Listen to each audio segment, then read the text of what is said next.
I used to think the worst thing my husband could do was cancel our trip to see my dying father for a weekend away with his friends. I couldn't have been more wrong. That lie was just the first thread I pulled, unraveling a horrifying secret that had been hiding in plain sight. He wasn't just a liar or a cheater.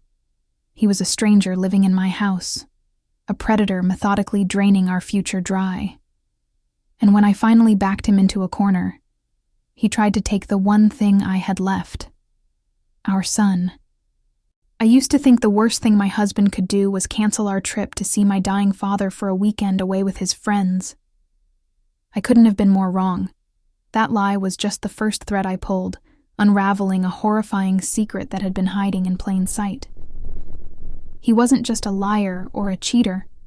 He was a stranger living in my house, a predator methodically draining our future dry. And when I finally backed him into a corner, he tried to take the one thing I had left, our son. I used to think the worst thing my husband could do was cancel our trip to see my dying father for a weekend away with his friends. I couldn't have been more wrong. That lie was just the first thread I pulled, unraveling a horrifying secret that had been hiding in plain sight. He wasn't just a liar or a cheater. He was a stranger living in my house, a predator methodically draining our future dry. And when I finally backed him into a corner, he tried to take the one thing I had left, our son. To understand how I ended up in this nightmare, you have to understand the dream he sold me first. For 5 years, Jason was my everything. We met in our mid-20s, and I fell head over heels, fast. He was charming, ambitious, and he had this way of looking at me that made me feel like the only person in the world. We were married for 3 years, and they were good years. We built a life together, a home. We were on the same page about everything, especially the big stuff. Both of us wanted kids, a real family. It was the foundation of our entire relationship. So last year, when we started trying and I saw those 2 pink lines on the pregnancy test, it felt like the final piece of our perfect puzzle falling into place. Jason was ecstatic. He held me in the kitchen, crying with joy, promising he'd be the best father, the best husband. And for the first few months he was. But then slowly, the colors of our perfect picture began to bleed. The change wasn't a sudden storm. It was more like a creeping fog, so subtle at first that I barely noticed it. It started around the 2nd trimester, when the pregnancy really began to take its toll on me. The morning sickness gave way to a bone-deep exhaustion. The weight didn't just feel like a baby, it felt like cement hardening in my veins, making every step a struggle. This is when I noticed Jason pulling away. It started with the little things. He'd always been a bit of a slob, leaving clothes on the floor or a coffee mug on the nightstand. I used to find it endearing. But now, it was different. The mess grew. It wasn't just a mug. It was a graveyard of takeout containers on his side of the office. Not just a shirt on the floor, but a pile that seemed to breed more laundry. I'd ask him to clean up, gently at first, but my requests just seemed to vanish into thin air. He'd say, "Yeah, in a minute," but the minute never came. Then came the secrecy. This was new. This was the part that made the tiny hairs on my arms stand up. He started taking his phone with him everywhere, even to the bathroom. It was glued to his hand. I'd walk into the room, and he'd quickly angle the screen away or close an app. Late-night phone calls started. Hushed conversations he'd take out on the back porch in the cold. When I'd ask who it was, he'd just brush it off. "Just work stuff, babe. Don't worry about it." But his voice was tense. His shoulders were tight. It didn't feel like work. It felt like a secret. Soon after, I realized I couldn't get into his laptop anymore. The password had been changed. Crazy how we can lie to ourselves, isn't it? I told myself he was just stressed. The baby was coming. Finances were on his mind. It made sense. But my gut was screaming that something was wrong, and my gut was right, because then the money issue started. Jason suddenly began pinching pennies in the most bizarre ways. He canceled our Netflix and Hulu subscriptions, saying we needed to cut back. He started arguing with me over the cost of diapers and a new crib, insisting we find cheaper options on Craigslist. But here's the thing that made no sense. We were fine financially. I was still working. He'd just gotten a raise 6 months prior. Our savings were healthy. So where was this coming from? It felt like he was preparing for a financial apocalypse that only he could see. Every time I tried to talk to him about any of it, the mess, the secrecy, the money, it was like talking to a brick wall. He'd get defensive, accuse me of being hormonal and overly emotional because of the pregnancy. He'd turn it all around on me, making me feel like I was the crazy one for questioning him. It was isolating. I felt like I was living with a roommate, not the man I'd married. The man who promised to be my partner through everything. I told myself it was just the stress of him becoming a father. I thought everything would go back to normal once our son was born. But I was so wrong. His birth wasn't a solution. It was the trigger for a catastrophe that was already locked and loaded. The birth of our son, Leo, didn't fix the cracks in our marriage. It split them wide open. In those first few months, I was drowning in the 2 a.m. feedings, the endless diaper changes, the colic-fueled screaming that felt like it was rewiring my brain. The exhaustion was a physical presence in our home, a thick fog that I moved through every single day. And Jason. He was an island, watching me from a comfortable distance. His life barely changed. He still went to the gym, still had his game nights with friends. His reasoning, which he offered up whenever I looked particularly desperate, was that since he was the one working, he needed his rest. It was a statement that completely erased the reality of my own round-the-clock labor, as if being a new mother wasn't a job in itself. It was during this time that my father's health took a turn for the worse. He has severe osteoarthritis, and for months it had been manageable. But a bad flare-up had left him mostly housebound, in a kind of constant grinding pain that I could hear crackling in his voice over the phone. He lived a 7-hour drive away, and was utterly heartbroken that he couldn't to make the trip to meet his first and only grandson. Listening to him try to hide the pain in his voice, assuring me he was fine and that I shouldn't worry, was a special kind of torture. I knew he wasn't fine. So, I decided we would go to him. I pitched the idea to Jason as a little getaway. Our first road trip as a family. We could break up the drive, stay in a nice hotel for a weekend, and give my dad the gift of meeting Leo. To my surprise, Jason seemed genuinely into it. He agreed immediately, even helped me look up places to stay. For a fleeting moment, I saw a glimpse of the man I'd married. We were a team again, planning something together. We booked everything, and I called my dad to tell him the news. The pure, unadulterated joy that radiated through the phone was the first real sunshine I'd felt in months. The trip was planned for a Friday morning. By Thursday night, I had everything ready. The diaper bag was a military-grade operation, packed with everything a tiny human could possibly need. Leo's car seat was installed, and our bags were lined up by the front door. I felt a flutter of real, genuine hope. Maybe this was what we needed. A change of scenery, a shared purpose to remind us of who we used to be. Jason came home late from work that night. The air felt heavy the moment he walked in. He didn't greet me with a kiss. He just dropped his keys into the ceramic bowl by the door with a loud clatter that made me flinch. He walked into the living room. His eyes landed on the packed bags, and he let out a long, theatrical sigh. My stomach plummeted. He began by talking about the trip. He told me he couldn't go. He explained that one of his old college buddies was unexpectedly back in town, and that the whole friend group was having a reunion weekend. A boys' trip. He insisted it was a once-in-a-blue-moon thing, and then he added another layer to the story. He claimed it also included a huge networking opportunity with a guy in his friend's circle who could be a game-changer for his career. He was laying it on thick, trying to frame his decision not as selfish fun, but as a crucial professional move. He tried to brush off my obvious devastation by suggesting we could just visit my dad the following weekend, as if it were no big deal, as if my father's health wasn't a ticking clock. The hope I'd felt just an hour earlier curdled into pure, cold rage. I told him no. I reminded him that this was more important, that we had a promise to keep. I pleaded with him, for once, to think about someone other than himself. That's when the conversation turned ugly. The man I was speaking to wasn't my husband. His eyes were cold, distant.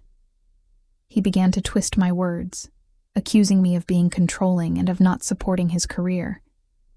He insisted I didn't understand the immense pressure he was under. We argued in heated whispers, a toxic cloud of resentment filling the space between us as we tried not to wake the baby in the next room. I knew, deep down in my gut, that he was lying. The networking opportunity felt like a cheap excuse tacked on to make his selfishness sound noble. But I had no proof, so I went looking for it. After he stormed off to sleep in the guest room, my hands were shaking with adrenaline. I opened my laptop. I remembered I was social media friends with one of the guys from his college group, Mark, a man I knew to be a straight arrow. I crafted a careful message, trying to sound casual, asking him if he was excited about the reunion trip and mentioning that Jason was really looking forward to it. I felt slimy and manipulative, but my need to know the truth overrode everything else. His reply came back in less than 5 minutes. He seemed confused, asking what trip I was talking about. He explained with a laughing emoji that he was building a deck with his father-in-law that weekend and was pretty sure most of the guys were sticking around town. The screen went blurry as I read the words. My breath hitched in my chest. It was all a lie. The friend, the reunion, the networking. A complete and utter fabrication. I walked straight into the guest room, phone in hand, and showed him the message. The look on his face wasn't guilt. It wasn't shame. It was pure, unadulterated fury that I had caught him.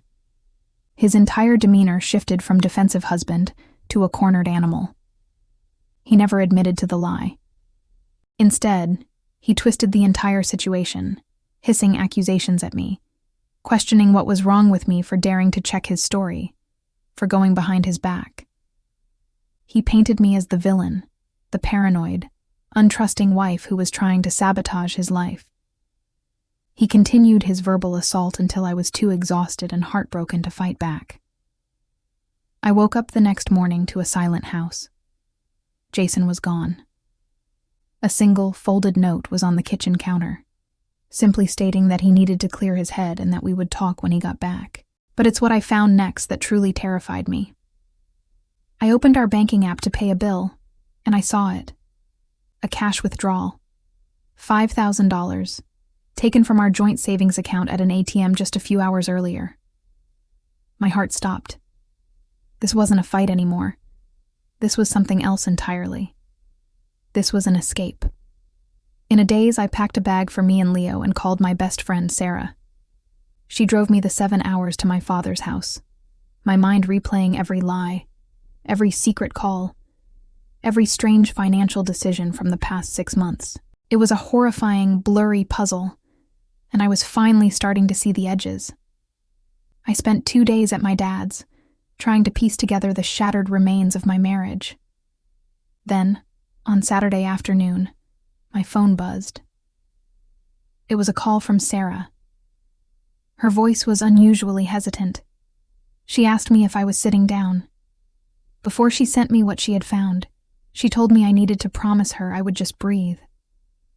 A moment later, a picture landed in my text messages. It was a photo from Instagram. Jason was at a fancy oceanside resort, sitting at a dinner table, and he wasn't alone. He was smiling at a woman across from him, a woman I had never seen before in my life. I stared at the picture, my world tilting on its axis. It wasn't just that he was with another woman. It was what she was wearing. A delicate gold necklace with a single pearl. A necklace I knew intimately, because it was mine. It was the one my mother had given me on my wedding day. My world didn't just tilt on its axis. It shattered into a million ice-cold fragments. I was sitting on the edge of the guest bed at my father's house, staring at the phone screen. The air in my lungs turned to glass. It was him. It was Jason. And it was another woman. But my brain couldn't process the totality of it, because it was snagged on one impossible detail. The necklace. That delicate gold chain with a single pearl. It wasn't just a piece of jewelry. It was a legacy. My mother had placed it around my neck on my wedding day, her hands warm on my skin. She told me it was the same necklace my grandmother had worn at her own wedding.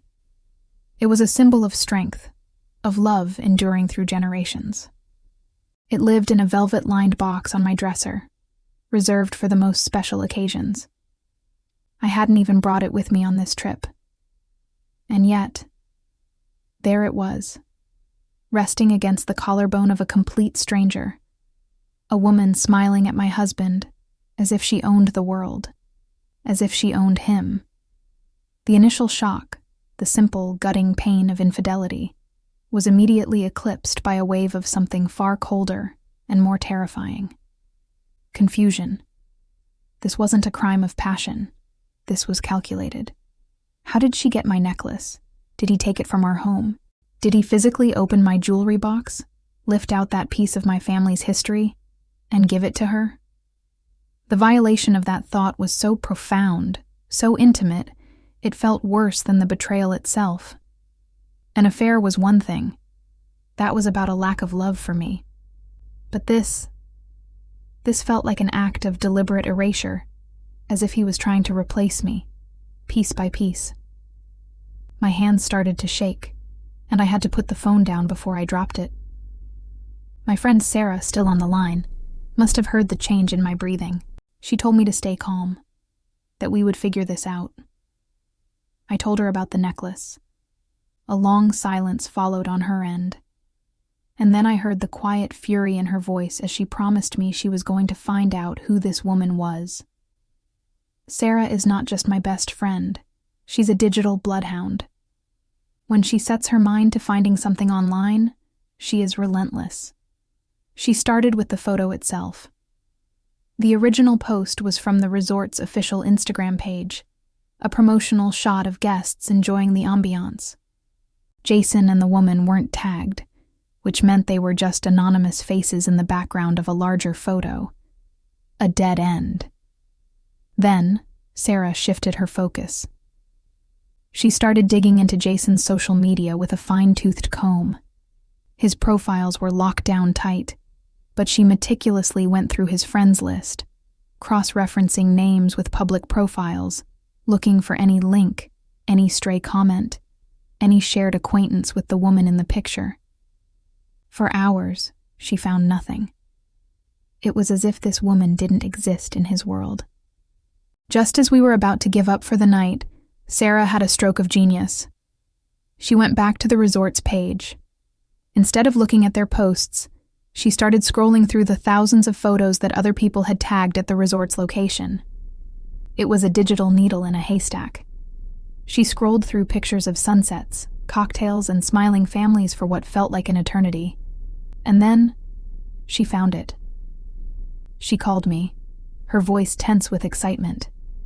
She told me she had found another picture, a clearer one, posted by someone else who had been at the same restaurant. In this photo, Jason and the woman were more in focus. And this time, the woman was tagged. Sarah told me she had something, but that I needed to take a deep breath before she told me the name. The name itself, she explained, wouldn't mean anything to me. But the person attached to it would. The woman's name was Isabel Vance. A quick search brought up a flood of results. Isabel Vance wasn't just some random person. She was a high-profile real estate mogul, a well-known investor in the tech startup scene. Her face was plastered across business magazines and conference websites. She was powerful. She was wealthy. And she was at least 15 years older than Jason. Suddenly, the puzzle pieces in my head didn't just shift. They were thrown into the air, all logic breaking down. What in the world was my mid-level project manager husband doing on a secret weekend getaway with a millionaire tycoon? The idea of a simple affair seemed almost laughably naive now. This was something else. This was a transaction. My mind raced back to the sudden, desperate penny pinching, his frantic insistence on cutting our budget, the mysterious phone calls he claimed were work. It was never about a new baby. It was about this. It was about her. The question was no longer just, who is she? The question that was now screaming in my mind was, what the hell did he get himself into? As if on cue, my phone began to buzz in my hand. The screen lit up with a name I thought I might never see again. It was Jason. A cold, clear rage settled in my bones, replacing the frantic panic. I let it ring twice, then took a deep, steadying breath and answered, keeping my voice as flat and emotionless as I could manage. He sounded rehearsed. The first words out of his mouth were a torrent of apologies. He told me how sorry he was, how he'd been an idiot, how the networking opportunity had been a total bust and a huge mistake. He claimed he had spent the entire weekend just driving around, trying to clear his head, and that he realized how much he'd messed up. It was a masterful performance. He painted himself as a lost, remorseful husband who had made a stupid, selfish error in judgment. He was feeding me a carefully constructed lie, completely oblivious to the fact that I had a photograph on my laptop that exposed his entire fantasy world. I just listened. I didn't yell. I didn't cry. I didn't confront him. I let him talk, letting him dig his own grave with every pathetic, calculated word. I could hear the desperation underneath his feigned sincerity. He wasn't just apologizing. He was testing the waters, trying to see what I knew, trying to gauge how much damage control he needed to do. He told me he was driving home, that he would be there in a few hours, and that we needed to talk, to sort things out, for our family, for Leo. Using our son's name was a low blow, a deliberate attempt to manipulate my emotions. I simply told him that was fine. I told him I would be home waiting for him. He sounded relieved, as if he'd just dodged a bullet. He didn't know he was driving straight into the line of fire. After I hung up, I sat in the silence for a long time. The hurt was still there, a deep, aching wound in my chest. But for the first time in months, I wasn't confused. I wasn't weak. I was lucid. The fog had lifted, and I could see the monster that had been living in my house, sleeping in my bed. He thought he was coming home to his hormonal, forgiving wife. He had no idea that the woman he was about to face was someone else entirely. I was no longer a victim in his story. I was the one who was going to write the ending. The 7-hour drive home from my father's house was the quietest, clearest 7 hours of my life. There were no tears. There was no frantic, panicked energy. The woman who had left our home 2 days earlier was a victim, drowning in confusion and betrayal. The woman who was returning was a prosecutor on her way to a trial she knew she was going to win. The grief was still there, a cold, heavy stone in the pit of my stomach, but it was now surrounded by a sharp, crystalline rage. My best friend, Sarah, drove, occasionally glancing over at me with worried eyes, but she knew better than to speak. The silence in the car was a weapon I was sharpening. I got home 2 hours before Jason was due to arrive. The house felt alien, like a movie set of a life I used to have. The air was stale with the smell of his lies.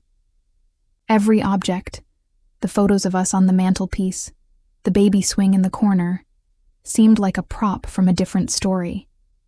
I moved with a deliberate calm that felt foreign to my own body. I went to my laptop and printed the picture of him and Isabel Vance in high resolution. The image was crisp, her smile bright, my mother's necklace a golden slash against her skin. Then I went into our bedroom. I walked to my dresser and opened the velvet-lined jewelry box. The indentation where the necklace usually rested was empty. It was a tiny, vacant space, but it screamed with the violence of his betrayal. I picked up the empty box, carried both it and the photograph into the dining room, and placed them side by side in the center of the polished wooden table. It was a simple, brutal statement. Exhibit A and Exhibit B. I made a pot of coffee, sat down at the head of the table, and waited for the defendant to arrive. I heard his key in the lock at precisely 7:42 p.m.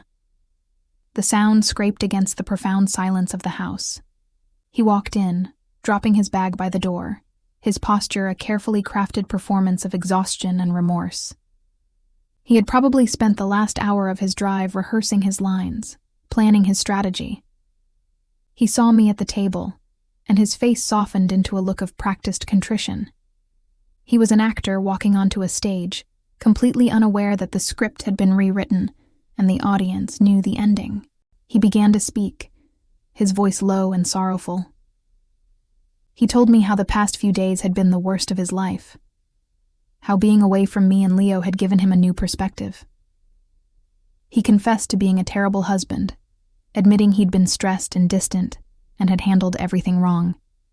Every word was a perfectly polished lie, designed to disarm me, to make me feel pity for him. I let him talk for a full 3 minutes, my face an unreadable mask. I watched him spin his web, fascinated by the sheer audacity of it all.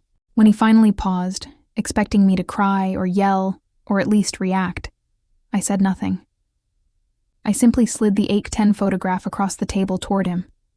The effect was instantaneous and absolute. The color drained from his face, leaving his skin a pale, waxy color. His breath caught in his throat with a small, audible gasp. His eyes darted from the photo to my face and back again, the carefully constructed mask of remorse shattering into 1,000 pieces, revealing the raw panic underneath. He opened his mouth, but no sound came out. He was a fish on the hook, gasping for air in a world that had suddenly run out of it. Then, the desperation kicked in. He immediately launched into a frantic explanation, insisting that it wasn't what I thought. He claimed the woman, Isabel, was just a potential business partner, a mentor even. He spun a wild, insulting tale about how the meeting was so high stakes that he needed to present an image of success. And then came the lie that was so breathtakingly absurd, so deeply insulting that it almost made me laugh. He told me he had borrowed my necklace to let her wear it for the dinner, as a way to impress her and her wealthy associates. Did he really think I was that stupid? He was claiming that he had committed a grand theft of a priceless family heirloom as a networking tactic. The story was so full of holes it couldn't even hold water, let alone the weight of his betrayal. He kept talking, his voice getting higher, faster, the words tripping over each other. He was throwing everything at the wall, hoping something, anything would stick. He was trying to gaslight me into believing a reality that was more insane than the truth itself. I let him finish. I let him exhaust his arsenal of lies until he was just sitting there, breathing heavily, his eyes pleading with me to believe him. The silence returned, heavier this time, thick with the stench of his deceit. My voice, when I finally spoke, was so quiet it seemed to make the room tremble. I told him that my concern wasn't about the woman in the photo anymore. My concern wasn't even about the necklace. I explained that after Sarah had identified Isabel Vance, I started to wonder what a man like him would have to offer a woman like her. And that thought had led me to make another call. A call he never would have expected. A call to our bank. Not just to check the balance, but to speak to our personal financial advisor. At the mention of the bank, a new kind of fear entered his eyes. This was a fear beyond being caught in a lie. This was the fear of total ruin. I laid it all out for him, piece by excruciating piece. I told him how the advisor, bound by certain privacy rules but able to guide my own inquiries, had pointed me toward some irregularities. How I had spent the entire day on the phone, pulling at threads. I revealed that I knew about the secret credit cards he'd opened in his own name. I knew about the high-risk stock trades he'd been making with our joint savings, the ones that had gone terribly, catastrophically wrong. I knew that the $5,000 he had withdrawn wasn't for a weekend trip. It was a desperate last-ditch margin call to stop his entire house of cards from collapsing. The man I had married, the the man I had built a life with, had not just been cheating on me. He had been gambling away our son's future. The sudden frugality, the secrecy, the work stress. It was all a cover for the fact that he was drowning in a mountain of debt he had created entirely on his own. He hadn't been unfaithful because of a lack of love. He had been unfaithful as a business strategy. Isabel Vance wasn't a lover. She was a potential lifeline, a wealthy investor he was trying to charm and manipulate into bailing him out of his financial hellhole. He had betrayed me for money. Faced with the cold, hard, documented truth, the man across the table from me finally, completely, broke. The anger, the lies, the frantic energy, it all evaporated, leaving behind a hollowed-out shell. He slumped forward in his chair, buried his face in his hands, and began to sob. Not the quiet, remorseful tears of a man who has hurt the one he loves. These were the racking, ugly sobs of a man who had been caught, a man whose world had just ended. He confessed everything, the words tumbling out between gasps, the bad investments, the lies that snowballed, the sheer, stupid pride that stopped him from telling me the truth. He pleaded with me, begging me to help him, to stay with him, to figure a way out of this together. But his tears meant nothing to me. They were tears for himself, not for us. I stood up from the table. I told him that he hadn't just broken our marriage. He had actively stolen from his own child. He had taken the security we had built for our son and set it on fire to fuel his ego. I walked to the front door, where my pre-packed bags were still waiting. I picked them up, along with Leo, who was still sleeping peacefully in his carrier, oblivious to the destruction of his family. I turned back to look at him one last time. He was a pathetic, broken figure at the dining room table, a king sitting amongst the ruins of his fallen kingdom. I walked out the door, the click of the lock behind me feeling like the most final sound in the world. I thought that was it. I thought the nightmare was over, but I was wrong. I had underestimated the desperation of a cornered animal, and Jason had one last, vicious move left to play. For the first few weeks after I left, I lived in a strange sort of limbo at my best friend Sarah's apartment. The initial adrenaline of the confrontation had worn off, leaving behind the dull, hollow ache of grief. I had filed for divorce immediately, my lawyer assuring me it was a straightforward case given the circumstances. I felt a sense of relief, a fragile hope that the worst was over, and I could finally begin the slow, painful process of healing. I was so naive. I had thought that by exposing Jason's lies, I had disarmed him. I didn't realize that in his desperation, he would simply find a new, more poisonous weapon to use against me. That weapon arrived in a thick manila envelope from his lawyer. They weren't just divorce papers. It was a counter-petition. Jason wasn't just contesting the terms of our separation. He was fighting for sole physical and legal custody of our son, Leo. As I read the words, the floor seemed to drop out from beneath me. The documents were a work of pure, malicious fiction. He was painting me as an unstable, unfit mother. He twisted my exhaustion and the emotional turmoil of his betrayal into a fabricated narrative of severe, untreated postpartum depression.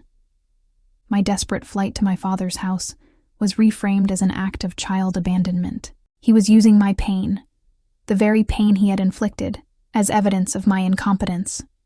He was trying to take my son. The man who had shown almost no interest in his child for the first few months of his life was now trying to rip him from my arms, not out of love, but as the ultimate act of revenge. It was the most evil thing I could have possibly imagined. For a few days, I was paralyzed by terror. His claims, while baseless, were terrifying. I was an emotional wreck. I was a new mother, and I had just left my husband. What if a judge believed him? The thought of losing Leo was a physical pain, a constant suffocating pressure in my chest.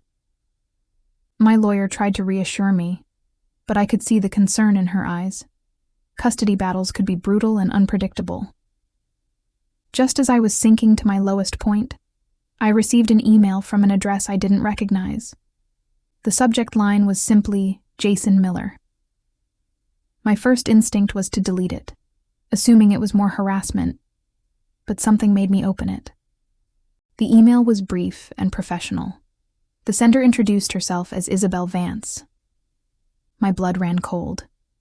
I almost threw my phone across the room. Why on earth was she contacting me? The email explained that she had been made aware of the divorce proceedings and the custody dispute, and that she believed she had information that would be highly relevant to my case. She left her phone number and suggested I have my lawyer contact hers. I was deeply suspicious. Was this a trap? Was she working with Jason to further humiliate me? But the sliver of hope was stronger than the fear. I forwarded the email to my lawyer, and within the hour, they had arranged a call. What I learned on that call changed everything. Isabel Vance was not Jason's lover. She was his mark. Through our lawyers, she laid out the entire, sordid story.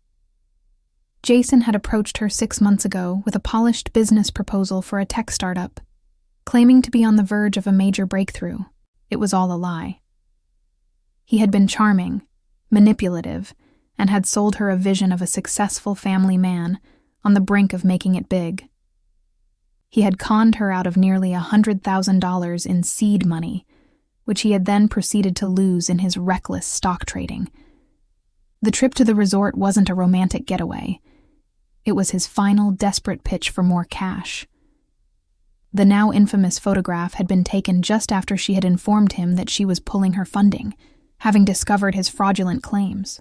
My necklace hadn't been a gift to a lover. It had been a prop, part of the costume he wore to play the role of a wealthy, successful husband. Isabel Vance, a woman I had been prepared to hate for the rest of my life, was just another victim of his pathological deceit. And she was furious. She despised being made a fool of more than anything, and she had the receipts to prove it. Armed with Isabel's sworn affidavit, copies of her wire transfers to Jason, and a full transcript of his fraudulent text messages and emails to her, my lawyer walked into that courtroom and systematically dismantled Jason's case. His accusations of my mental instability looked pathetic and vindictive when juxtaposed with the mountain of evidence proving he was a compulsive liar and a con artist. He had no credibility. The judge saw him for exactly what he was, a desperate man trying to punish the woman who had exposed him. The victory was swift and absolute. I was awarded sole physical custody of Leo. The financial settlement was small. Most of the money was gone, but our assets were divided, and he was ordered to pay child support. I watched him in the courtroom as the judge read the verdict, and for the first time, I saw no anger, no manipulation, just the empty, hollowed-out look of a man who had finally, truly lost. It's been almost a year now. The person I am today is so different from the broken woman who fled her home in the middle of the night.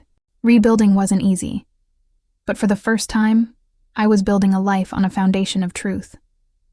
My dad's health has stabilized, and he moved into a small apartment just a few blocks away from me and Sarah. He sees Leo almost every day. He's the father Jason never was. Jason and I are cordial for Leo's sake. We meet on weekends for pickups and drop-offs. He's seeing someone else now, and I find that I genuinely don't care. The part of my heart that he once occupied is no longer an open wound. It's scar tissue, a reminder of a battle I survived. Jason took so much from me. My savings, my trust, my sense of security. But he couldn't take my strength. In a strange, twisted way, by trying to destroy my life, he gave me a new one. Exposing the truth about him inadvertently forced me to discover the truth about myself. That I was a survivor, a mother, and infinitely stronger than I ever knew. My journey of starting over from scratch is a whole other story, and I'll be sharing it with you guys very soon.